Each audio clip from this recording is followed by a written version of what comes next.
iPhone 12 here. Customer decided to replace his own battery. It did not go well. This is what my DC power supply was showing, connected directly to the motherboard. On pressing the power button, started looking at the motherboard, found this damaged capacitor. Check it out, shorted to ground. Removed this capacitor, replaced it with another one from a donor board.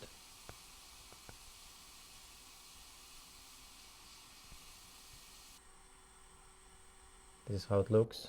Now checked it out on my DC power supply. It's draining fine now. Now put it back in the housing, turn it back on. We can see the Apple logo. And the phone is fully booted. Customer data saved. Thank you very much. Have a good day.